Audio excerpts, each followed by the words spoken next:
तो आइए सुनते हैं आज की वीडियो में एक जिन और दोशीज़ा के इश्क की लाजवाल दास्तान। सहर क्लासरूम में दाखिल हुई और सबको खुशखबरी दी कि इस हफ्ते कॉलेज में फंक्शन है। प्रिंसिपल साहब ने बताया है, सब लड़कियों लड़कों को कहा है कि अगर कोई किसी चीज़ में हिस्सा लेना चाहता है तो स्टाफ रूम में आकर नाम लिखवा दे। और वानिया मैडम की तरह मैम दुआ ने कहा है कि गाना तैयार कर लो फंक्शन के लिए। वानिया सुनकर कहने लगी, क्या कहा तुमने? मुझे कोई गाना वाना नहीं आता। नहीं वानिया, ये मैंने नहीं कहा बल्कि मैम ने कहा है। जितनी खूबसूरत तुम हो ना, तुम खुद उतना अच्छा गाती भी हो। अरे बस कर दो मेरी तारीफ़ें। मैं नहीं करती तारीफ़, सारे कॉलेज के लड़के तुम पे मरते हैं और एक तुम हो कि बस कर दो। अच्छा जा रही हूँ मैम के पास, आप खुश? वानिया के ग्रुप में सहर और जहरा थी। वानिया के वालिद एक हादसे में मर चुके थे और वो अपनी दादी के साथ छोटे से घर में रहती थी। सहर, ज़ारा, यार मैं कौन सा सॉन्ग फंक्शन के लिए तैयार करूँ? वानिया ने पूछा। ज़ारा कहने लगी, वो तुम अक्सर एक गज़ल सुनाती हो ना, आज जाने की जिद ना करो। हाँ यार ज़हरा, थैंक्स, तुमने मेरी मुश्किल आसान कर दी। चलो चलती हूँ, वैन आ गई है, कल मुलाकात होगी। वानिया ने घर आते ही दादी को सलाम किया और बताया कि उसके कॉलेज में फंक्शन है और उसको कॉलेज वालों ने गाने का कहा है। दादी ने वानिया को कभी किसी काम से रोका नहीं था। वानिया बेटी, फंक्शन कॉलेज के बाहर तो नहीं है ना? नहीं दादी, कॉलेज में ही है। अच्छा चलो फिर ठीक है। वानिया छत पर अपने गाने की तैयारी कर रही थी। वहाँ दादी आई और कहने लगी, वानिया बेटी, कितनी दफ़ा कहा है कि शाम के वक्त छत पर ना आया करो, तुमने बाल भी खुले छोड़े हुए हैं। और ये बिल्ला? दादी, मैं गज़ल की तैयारी कर रही थी तो मेरी अचानक नज़र इस बिल्ले पर पड़ी। पिछले घर की छत से आ रहा था ये। दादी इसकी आंखें देखें, बिल्कुल सब्ज़ हैं, कितनी प्यारी है ना? हाँ, लेकिन मैंने तो पहले कभी ये बिल्ला इधर नहीं देखा। पता नहीं दादी। अच्छा चलो वानिया, नीचे आ जाओ। ओके दादी। रुको बिल्ले, मैं अभी तुम्हारे लिए दूध लेकर आती हूँ। वानिया तो बस पीछे मुड़ मुड़ कर बिल्ले को ही देखे जा रही थी। वो बहुत प्यारा था। आखिर फंक्शन वाला दिन भी आ ही गया जिसका सबको इंतज़ार था। कॉलेज में सब लड़कियां लड़के बहुत खुश नज़र आ रहे थे और सब तैयारी में मसरूफ़ थे। ज़ारा और सहर वानिया के पास आई और कहने लगी, यार तुम मेरा अच्छा से हेयर स्टाइल ही बना दो। अच्छा अभी बनाती हूँ। एक बात बताओ सहर, तुम्हारी और शाहज़ेब की मोहब्बत के चर्चे पूरे कॉलेज में हो रहे हैं। तो होने दो ना वानिया, हम मोहब्बत करते हैं, कोई जुर्म नहीं। पर सहर, ये मोहब्बत कुछ नहीं होती। टाइम ज़ाया ना करो और पढ़ाई पर तवज्जो दो, मेरा तो यही मशवरा है। ना जी ना, दोनों चीज़ें साथ। और वैसे भी जब तुम्हें मोहब्बत होगी ना तब पूछूंगी। मुझे कभी किसी से मोहब्बत नहीं होगी सहर। अच्छा चलो, अब मुझे भी तैयार होना है। शीशे के सामने से हट जाओ प्लीज़, ठीक है ना? हम बाहर जा रहे हैं, तुम तैयार हो जाओ। वानिया तैयार हो रही थी, फिर अचानक उसको ख्याल आया, ये मेरा दुपट्टा किधर गया? अब क्या करूँ, फंक्शन तो शुरू हो चुका है। वानिया जैसे ही पीछे मुड़ी, उसका सर किसी के सीने से टकराया। कुछ लम्हों तक तो समझ नहीं आया और वो कितनी देर तक किसी के सीने से सर धरे उसकी धड़कनों में उलझी रही। फिर हवास बेतार हुए तो उसकी मखसूस खुशबू ने उसके औसान खता कर दिए। वो संभल कर सर उठाकर उसे देखने लगी। सब आंखों वाला एक लड़का उसका दुपट्टा हाथ में लिए खड़ा था। ये तो मेरा दुपट्टा है। जी मिस वानिया, ये आप ही का है, मुझे बाहर गेट से मिला, पर ये तो मेरे बैग में था। उधर से ज़ारा कमरे में दाखिल हुई। वानिया, अब इसके बाद तुम्हारी बारी है। और एक नज़र उस लड़के को भी देखा। बस आ रही हूँ यार। वानिया शीशे के आगे दुपट्टा सेट करने लगी तो ज़ारा भी उसकी हेल्प करने लगी। उस लड़के ने एक बार फिर वानिया को मुखातिब किया, वानिया क्या आप थैंक्स नहीं कहती किसी को? पर ये क्या? शीशे में ज़हरा और वानिया का अक्स बन रहा था, जबकि वो लड़का जो वानिया की दाईं जानिब खड़ा था उसका अक्स शीशे में नहीं बन रहा था। वानिया ने पीछे मुड़कर देखा, ये कैसे हो सकता है? अभी वानिया कुछ कहती ही कि सब आंखों वाले लड़के ने कहा, मिस वानिया आप खुद भी प्यारी हैं और आपकी आवाज़ भी। वानिया और भी हैरान हुई कि ये मेरा नाम कैसे जानता है। आप कौन हैं? मैंने आपको पहले कभी नहीं देखा कॉलेज में। इतने में ज़हरा भी बोल पड़ी, आप जो भी हैं बहुत खूबसूरत हैं। नाम क्या है आपका? इब्राहिम नाम है मेरा। वानिया गुस्से से बोली, पहले मेरे सवाल का जवाब दें। इतने में सहर जल्दी से कमरे में दाखिल हुई। वानिया, ज़हरा क्या कर रही हो? जल्दी आओ, वानिया की बारी है। सहर की बात सुनकर वो सब आंखों वाला लड़का बाहर निकल गया। सहर बोली, अरे ये कौन था इतना प्यारा लड़का? ज़हरा कहने लगी, पता नहीं कौन था, खैर बाद में देखते हैं, पहले बाहर आ जाओ, सब देख रही हैं। वानिया अब स्टेज पर आकर गज़ल गा रही थी। आज जाने की जिद ना करो, यूं ही पहलू में बैठे रहो, आज जाने की जिद ना करो। कि अचानक वानिया की नज़र इब्राहिम पर पड़ी जो लास्ट पर बैठा वानिया को ही देखकर मुस्कुरा रहा था। जैसे ही गज़ल ख़त्म हुई उसने उस लड़के इब्राहिम के पास जाकर सब कुछ पूछना था, मगर जब वानिया वहाँ पहुँची तो देखा अब वहाँ वो लड़का नहीं था। ये कैसे हो सकता है, अभी तो इधर ही था। वानिया सोच में पड़ गई कि ये लड़का कौन हो सकता है। लेकिन एक बात जो उसके दिमाग में बार बार आ रही थी कि जब ज़हरा और मेरा अक्स शीशे में बन रहा था तो इब्राहिम का क्यों नहीं बन रहा था, या फिर उसका वहम था। घर आकर भी वानिया उस लड़के के बारे में सोच रही थी। वो बार बार उसको याद कर रही थी कि वो बहुत खूबसूरत था, पर कौन हो सकता है, उसको मेरा नाम कैसे पता और उसको मेरा दुपट्टा कैसे मिला। साथ ही वो कह रहा था कि मेरी आवाज़ भी खूबसूरत है। उसने मेरी आवाज़ पहले कहाँ सुनी? उसको तो मालूम भी ना होगा कि मैं गाना गाने वाली हूँ। अभी वो इन्हीं ख्यालों में गुम थी कि बिल्ली ने उसके बिस्तर पर छलांग लगा दी। वानिया डर गई, लेकिन जब देखा कि ये तो बिल्ला है, उसको सांस आया। मेरे प्यारे बिल्ले, तुम्हें पता है आज मैंने एक लड़के को देखा, वो बहुत खूबसूरत था। उसकी आंखें तो तुम्हारे जैसी थी, सब्ज, पर वो बहुत अजीब था। जब से ये बिल्ला उसका दोस्त बना था, वो अपनी बातें उससे शेयर करती थी। बिल्ला भी वानिया से बहुत प्यार कराता था। वानिया अपने ग्रुप के साथ कैंटीन पर जा रही थी कि उसकी नज़र इब्राहिम पर पड़ी। वह एक दरख्त के नीचे किताब लेकर खड़ा था। वानिया ने सहर और ज़हरा से कहा कि तुम लोग जाओ, मैं अभी आती हूँ। पर तुम जा कहाँ रही हो? बस 1 मिनट, तुम चलो, मैं आती हूँ। कहा ना? चलो भाई, हमें तो भूख लगी है, आ जाना तुम जल्दी से। ओके। वानिया उस दरख्त के पास खड़े इब्राहिम को मुखातिब करके कहने लगी, तो आप यहाँ हैं इब्राहिम साहब? आप तो मेरा नाम भी लेती हैं। मुझे लगा कि आप तो भूल गई होंगी, पर आपको तो मैं बहुत अच्छे से याद हूँ। आप जो भी हैं, एक बात बताएं कि आप आखिर हैं कौन, कहाँ रहते हैं और मुझे क्यों इतना याद आते हैं? वानिया को पता ही ना था कि वो क्या बोल रही है। जो दिल में था वो बोल दिया। इब्राहिम उसकी बात सुनकर मुस्कुरा दिया।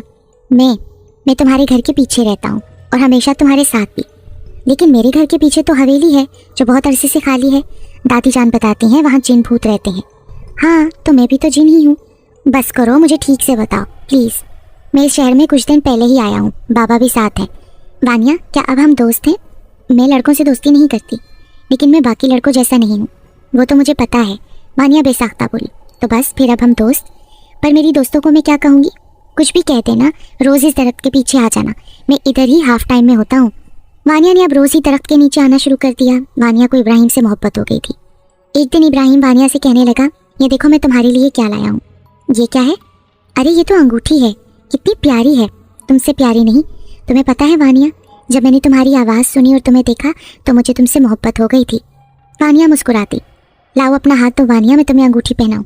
वानिया ने हाथ आगे किया तो अंगूठी वानिया के हाथ में पहनाकर इब्राहिम ने वानिया का हाथ अपने हाथ में ले लिया। उसके हाथ की गिरफ्त वानिया के नाजुक हाथ के तरफ भरपूर थी। इस गिरफ्त से एक शहर का दायरा सा उसके इर्द गिर्द बन रहा था। वानिया कुछ शर्माई तो जल्दी से अपना हाथ पीछे कर लिया। सर नीचे करके कहने लगी, ठीक है इब्राहिम, मैं अब चलती हूँ, कोई देख ना ले। इब्राहिम मुस्कुरा पड़ा। वानिया उठकर चल दी, लेकिन जब उसने पीछे देखा तो हैरान हुई। इब्राहिम की जगह एक धुआं सा बना और वो गायब हो गया। अगला 1 हफ्ता उसको बुखार रहा। इब्राहिम के बारे में ही सोचती रही कि वो कौन है आखिर, और वो धुएं में कैसे गायब हो गया था। दादी वानिया के कमरे में आई और कहने लगी, तुम अभी तक जाग रही हो बेटा, सो जाओ। अच्छा दादी, मैं अभी सो जाती हूँ। अरे वानिया, ये बिल्ला फिर तुम्हारे कमरे में है? मुझे तो इसकी आंखों को देख के डर लगता है, और तुम इसको अपने बिस्तर पर लेकर लेटी हो। हाँ दादी, फिर क्या हुआ? मुझे तो नहीं लगता ना डर इसकी आंखों से, मुझे तो इसकी सब आंखें बहुत अच्छी लगती हैं। वानिया दादी से बात करते हुए ख्यालों में खो गई। इसकी आंखों का रंग इब्राहिम की आंखों से जो मिलता है और उसे इब्राहिम की याद दिलाता था। एक बार इब्राहिम से जिक्र भी किया तो उसने मुस्कुराकर कहा, मैं ही तो वो बिल्ला हूँ। इस बात पर उसको वानिया कहने लगी, कभी तुम हवेली वाले जिन बन जाते हो, कभी तुम मेरे पास रहने वाला बिल्ला बन जाते हो। इब्राहिम कहने लगा, मैं तुम्हें सच कह रहा हूँ। वानिया उसकी बातों को मजाक में टाल देती थी। अरे क्या हुआ, किस सोच में गुम हो गई हो? दादी ने उसका कंधा हिलाया। आजकल मुझे बिल्कुल तुम्हारी समझ में नहीं आ रही। दादी बिल्ले को हाथ से हटाकर बाहर कमरे से निकालने लगी। क्या हो गया दादी, क्यों मार रही हैं इसको? अरे चुप करके सो जाओ, सुबह कॉलेज भी जाना है। सुबह कॉलेज जाते ही सब ग्रुप के लोग वानिया के पास आए। कैसी है तुम्हारी तबीयत? सहर ने हमें बताया था कि तुम ठीक नहीं हो, इसलिए नहीं आ रही। हाँ जी, अब मैं कुछ बेहतर महसूस कर रही हूँ। अभी सब बातों में मसरूफ थे कि अचानक वानिया की नज़र इब्राहिम पर पड़ी, जो उसी दरख्त के नीचे कुर्सी पर बैठा था। 1 मिनट, हाँ मैं अभी आती हूँ। वानिया, एक बात पूछूं, तुम इस दरख्त के पास क्यों जाती हो? जहरा ने अचानक ही उसको जाते देखा तो कहने लगी, मैं एक दिन तुम्हारे पीछे आई थी और तुम वहाँ पागलों की तरह अकेले बातें कर रही थी। वानिया को कुछ समझ नहीं आ रहा था कि उसके साथ क्या हो रहा है। जहरा, क्या तुम्हें दरख्त के नीचे कोई बैठा दिखाई नहीं दिया था? नहीं, मुझे तो वहाँ कुछ नज़र नहीं आया था, तुम ही अकेली बातें कर रही थी। अच्छा अब चलो तुम लोग रुको, मैं अभी आती हूँ। वानिया इब्राहिम के पास गई। कैसी हो मेरी वानिया? पहले जो मैं पूछूं इब्राहिम, तुम उसका जवाब दो। तुम बताओ तुम कौन हो? मैं बताता हूँ, तुम बैठो तो सही। नहीं, पहले तुम मुझे बताओ। मैं तुम्हें कितनी बार बता चुका हूँ, लेकिन तुम हर चीज़ को हंसी मजाक में उड़ा देती हो। मैं एक जिन हूँ। मैंने तुम्हें बताया था ना कि मैंने तुम्हारी आवाज़ सुनी थी और तुम मुझे खूबसूरत लगी। मैं उस हवेली में ही रहता हूँ जो खाली है। तुम अक्सर छत पर आकर उस घर की तरफ मुँह करके देखती थी और गाती थी, तो मुझे तुम अच्छी लगने लगी, मुझे तुमसे मोहब्बत हो गई। और हाँ, वो बिल्ला जो तुम्हारे पास आता है वो मैं ही हूँ। वानिया पर तो जैसे कोई पहाड़ गिर पड़ा। वो एक जिन से मोहब्बत कर बैठी थी। मैंने तुम्हें सच बता दिया है, अब तुम्हारी मर्जी। मैं आज भी तुमसे मोहब्बत करता हूँ और करता रहूँगा, और अगर मैं तुम्हारी मोहब्बत के काबिल हुआ तो याद करना, मैं हाजिर हो जाऊँगा, मेरा वादा है। वानिया बिना कुछ कहे वापस चली गई। वो बहुत रोई। घर आई तो दादी को सलाम किया। दादी कहने लगी, वानिया बेटी, तुम्हारी चची लोग आए हैं, सलाम करो, ये अब हमारे साथ ही रहेंगे, ये अपना घर छोड़कर आ गए हैं। वानिया ने सलाम किया। चाचू और चाची के 2 बेटे और एक बेटी थी जो हमेशा वानिया से जलते थे। वानिया, चाय ही बना दो। अच्छा चची जान, मैं कपड़े चेंज कर लूँ। कपड़े चेंज करके वानिया किचन में दाखिल हो गई और चाय बनाने लगी और इब्राहिम के बारे में सोचने लगी। अरे कहाँ गुम हो लड़की, वानिया की चची गुस्से से बोली।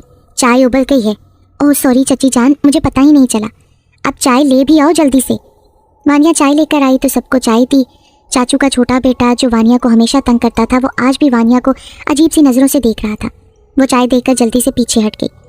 वानिया, अब तुम कॉलेज नहीं जाओगी, अब तुम्हें चाचू खर्चा नहीं दे सकते। दादी को भी दुख हुआ, लेकिन बूढ़ी दादी कुछ न कर सकी। वानिया घर पर सब काम करती और चची की बेटियां बैठकर आराम करती।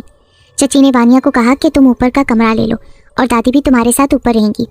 चची का तो अब रोज़ का मामूल बन गया था। वो वानिया को ऐसी कड़वी कसेली बातें करती और साथ ही सारे घर का काम भी करवाती। वानिया काम से फारिग होकर कमरे में आई तो उसे इब्राहिम की याद आने लगी। अभी वो सोच ही रही थी कि इब्राहिम उसके सामने आ गया। तुम परेशान क्यों हो? इब्राहिम को वानिया ने देखा तो खुश हो गई। वानिया इब्राहिम के गले लग गई और बहुत रोई। मुझे पता है तुम्हारी चची तुम पर जुल्म करती हैं, पर इब्राहिम तुम आए कैसे? मैंने जो तुम्हें अंगूठी दी थी ना, उससे पता चला कि तुमने मुझे याद करके पुकारा है। तुम जब भी मुझे याद करोगी मैं आ जाया करूँगा। तुम बहुत अच्छे हो, तुमको कभी भी अपने दिल से मैं निकाल नहीं सकूंगी। अब वानिया रोज़ ही इब्राहिम से छत पर बातें करने लगी। दादी की अचानक तबीयत ख़राब हो गई तो दादी को अस्पताल लेकर गए, लेकिन जब दादी वापस आई तो वो जिंदा नहीं थी। वानिया बहुत रोई। अब वो बिल्कुल अकेली रह गई थी। चाचू तो कुछ बोलते ही नहीं थे, लेकिन चाची वानिया पर सारा दिन जुल्म करती रहती। एक दिन उसे चची कहने लगी, इस घर के कागजात किधर हैं, लेकर आओ। वानिया ने घर के कागजात जब चची को दिए तो चची ने सर पकड़ लिया। घर वानिया के नाम पर है, जाओ, मुझे तुम्हारे चाचू से कोई बात करनी है। देखो बूढ़ी घर को वानिया के नाम कर गई है, ऐसा तो ना कहो मेरी वालदा थी, और वैसे भी घर मेरे भाई का था तो वानिया के नाम पर कर दिया ना। ये कभी नहीं हो सकता, मेरे पास एक प्लान है, हम इसे मार देते हैं। अरे कुछ तो खुदा का खौफ करो। नहीं करना मुझे खुदा का खौफ, वो मरेगी, ऐसा ही होगा। उधर इब्राहिम ने वानिया को बताया कि मैं एक मुसलमान जिन हूँ, मैं तुमसे शादी कर सकता हूँ, लेकिन मुझे पहले अपने बड़ों से इजाज़त लेनी होगी। वानिया भी इब्राहिम से मोहब्बत करती थी, वो मान गई। तो फिर हम कब शादी करेंगे? पहले मुझे अपनी दुनिया में वापस जाना होगा। वानिया बहुत खुश थी। इतने में चाचू का बेटा शाहनवाज छत पर आ गया। किससे बातें कर रही हो? किसी से तो नहीं। इब्राहिम सिर्फ वानिया को ही नजर आता था। शाहनवाज ने देखा कि सब अपने कामों में मसरूफ़ हैं। उसने आगे बढ़कर वानिया का दुपट्टा खींचा और दूर फेंक दिया। उसकी यह हरकत इब्राहिम देख रहा था। इब्राहिम ने गुस्से में आकर शाहनवाज को सीढ़ियों से धक्का दे दिया। शाहनवाज को सीढ़ियों से गिरते देखकर एकदम चच्ची और सब उसके इर्द गिर्द जमा हो गए। चाचू जल्दी से उसको अस्पताल ले गए। मेरे बेटे को इसी ने धक्का दिया होगा, तो मैं तुम्हें बाद में देखती हूँ। वानिया वापस छत पर आई तो इब्राहिम को वहीं देखा। ये क्या किया तुमने इब्राहिम? मैंने ठीक किया, इसकी दोनों टांगें तोड़ दी, अब चल नहीं सकेगा। लेकिन तुम्हें ऐसा नहीं करना चाहिए था। सब समझेंगे कि मैंने ऐसा किया है। मैं वादा करता हूँ वानिया, अगर कोई भी कभी तुम्हारे साथ गलत करेगा तो मैं उसको मार दूंगा। मैं तुम्हें जल्द ही अपनी दुनिया में ले जाऊंगा, लेकिन इसके लिए मुझे अपने बड़ों से इजाज़त लेकर एक अमल शुरू करना पड़ेगा। जैसे ही वो अमल मुकम्मल होगा मैं तुम्हें अपनी दुनिया में ले जाऊंगा। इब्राहिम प्लीज़ तुम जल्दी लौट आना, मैं तुमसे बहुत मोहब्बत करती हूँ। पता नहीं क्यों मुझे ऐसा लगता है कि हम हमेशा के लिए जुदा हो जाएंगे। हमें कोई जुदा नहीं कर सकता। मेरी प्यारी वानिया, अब मैं चलता हूँ, अपना ख्याल रखना, अल्लाह हाफिज़। उधर चच्ची वानिया को मारने का प्लान बना चुकी थी। इशा की अजान हुई तो वानिया ने अपने सारे काम ख़त्म किए और अपने कमरे में आकर नमाज़ पढ़ी ही थी कि उसकी चच्ची और चच्ची की बेटी और उनका बड़ा बेटा कमरे में दाखिल हुए। चच्ची जान, खैरियत है? आप सब यहाँ? हाँ खैर है, तुम्हें बस मारने के लिए आए हैं, चच्ची की बेटी ने कहा। तो चच्ची का बड़ा बेटा ज़ोर ज़ोर से कहका लगाने लगा और साथ ही कहने लगा, तैयार हो जाओ मरने के लिए। उधर इब्राहिम ने पहुंचकर अपना अमल शुरू किया था। उस अमल में बोलने से मना किया गया था। चच्ची ने वानिया को पकड़कर बिस्तर पर धक्का दिया। वानिया बिस्तर पर गिरी। मुझे ना मारो चच्ची जान, मैं आपके सारे काम करूंगी। लेकिन उन सब पर शैतानियत सवार थी। चच्ची के बेटे ने वानिया के मुंह पर तकिया रखा और जोर से दबा दिया। वानिया ने इब्राहिम को पुकारना शुरू कर दिया। देखिए अम्मी, मैंने कहा था ना कि कोई इसका यार है, उसी का नाम ले रही है। उन जालिमों ने वानिया को मार कर ही छोड़ा। इब्राहिम अपना अमल मुकम्मल कर चुका था। उसने अपने पापा से कहा कि वानिया किसी मुश्किल में है। जब मैं अमल कर रहा था तो वो मुझे आवाज़ें दे रही थी, अब तुम उधर ना जाओ बेटा। पर वो क्यों बाबा? क्योंकि वानिया जिंदा नहीं रही। ऐसा नहीं हो सकता बेटे, उन जालिम लोगों ने उसको मार दिया है। मैं उनको नहीं छोड़ूंगा बाबा, मुझे जाना होगा। इब्राहिम फिर वहाँ नहीं रुका और वानिया के घर आया। जब वो वापस आया तो उसने देखा कि वानिया की चच्ची और उसके बच्चे वानिया को छत से नीचे फेंक रहे थे। वानिया उस वक्त तक मर चुकी थी। चलें अम्मी, अब हम सब कहेंगे कि छत से गिरकर मर गई है। ये कहते हुए वो लोग मुस्कुराने लगे। देखो, घर भी अब हमारे नाम हो जाएगा। इब्राहिम ये सब बातें सुन रहा था। उसने दिल में तहैया कर लिया था कि वो इनसे बदला लेगा। वानिया को दफन कर दिया गया। इब्राहिम वानिया की कब्र पर बैठा रो रहा था। मुझे माफ़ कर दो वानिया, मैं कुछ नहीं कर सका, लेकिन अब मैं तुम्हारा बदला लूँगा। कुछ दिनों के बाद चची की बेटी छत पर गई तो इब्राहिम ने उसे देख लिया। वो वानिया की शक्ल में आया और कहा, तुमने मुझे मार दिया ना। जब चची की बेटी ने देखा तो वो भागकर सीढ़ियों से नीचे उतरने लगी। इब्राहिम ने उसको वहीं से धक्का दे दिया। ऐसे ही मेरी वानिया को मारकर फेंक दिया था ना। चची की बेटी गिरते ही मर गई। चची भागी आई। जब देखा तो उसकी बेटी मर चुकी थी। अभी एक दुख कम नहीं हुआ था कि वानिया के चाचू और एक बड़े बेटे का एक्सीडेंट हो गया। इस हादसे में वो दोनों बाप बेटा मौके पर ख़त्म हो गए। इसके पीछे भी इब्राहिम ही का हाथ था। अब बाकी चची और उसका छोटा बेटा जो माजूर व्हील चेयर पर था वो रह गए थे। इब्राहिम वानिया की चची को रोज़ डराता था। वो अपने बेटे शाहनवाज से कहती, मुझे वानिया नज़र आती है। फिर वो अपनी शक्ल तब्दील कर लेती है और बहुत ड्रोनी बन जाती है। मुझे डर लगता है। अब रोज़ का मामूल हो गया था। इब्राहिम ने चची को इतना डराया कि वो पागल हो गई। शाहनवाज को भी इब्राहिम डराने लगा। शाहनवाज अपनी माँ के साथ उस घर में से निकल गया। खुद माजूर था और माँ पागल। वो सड़क पर रहने लगे। वानिया का घर अब खाली हो गया था। बहुत से लोगों ने देखा कि एक सब्ज़ आंखों वाला लड़का जो कि बहुत खूबसूरत है, वानिया की कब्र पर रोज़ कुरान मजीद की तलावत करता है और वो वहाँ हर वक्त मौजूद होता है। लेकिन जब कोई वानिया की कब्र के पास जाकर उस लड़के से गुफ्तगू करने की कोशिश करता है